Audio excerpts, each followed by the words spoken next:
মাথার হাড় ভেঙে ৯ বছরের এক শিশু কাতরাচ্ছে চট্টগ্রাম মেডিকেল কলেজ হাসপাতালে। ৭ দিন ধরে এইচডিইউতে চিকিৎসা চললেও খোঁজ মিলছে না শিশুটির পরিবারের। চিকিৎসকরা বলছেন অনেকটা মৃত্যুর মুখ থেকে ফেরত এসেছে শিশুটি। নার্সদের পরম যত্ন আর চিকিৎসকদের সেবায় এখন জ্ঞান ফিরেছে, বলতে পারছে নিজের ও বাবা মায়ের নাম। আর চিকিৎসার খরচ ও সার্বিক সহযোগিতা করছেন সাইফুল ইসলাম নেসার নামে এক যুবক। গত ৮ই সেপ্টেম্বর মাথায় গুরুতর আঘাত নিয়ে চট্টগ্রাম মেডিকেল কলেজ হাসপাতালের ২৮ নম্বর ওয়ার্ডে আনা হয় ৯ বছরের এক শিশুকে। কয়েকদিন সেখানে চিকিৎসা চলার পর নেওয়া হয় হাই ডিপেন্ডেন্সি ইউনিটে। সেখানে গত ৭ দিন ধরে চিকিৎসা চলছে।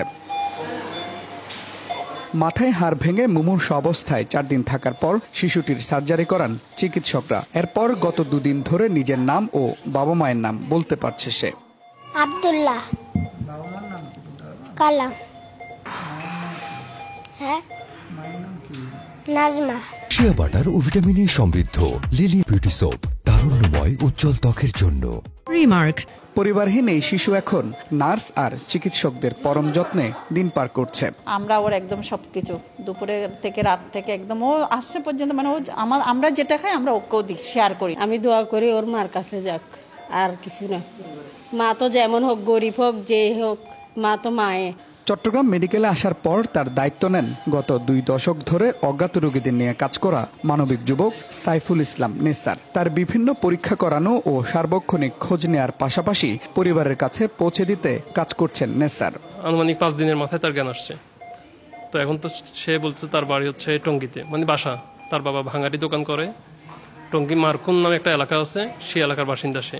চিকিৎসকরা বলছেন মাথায় হাড় ভেঙে গুরুতর অবস্থায় আনা হয় শিশুটিকে। এমন অবস্থায় স্বাভাবিক জীবনে ফেরত আসা অনেকটা অসম্ভব ছিল। আমরা অজ্ঞাত রোগী হলেও আমাদের যতটুকু সম্ভব চিকিৎসা দেওয়া সবটুকুই আমরা দিয়েছি। যখন যেটা লাগে সেটা আমরা প্রোভাইড করেছি। এবং ওর একটা মাইনর অপারেশনও হয়েছে আসার পরপরই, সেটা আমরা নিজেরা অ্যারেঞ্জ করে ফেলেছি।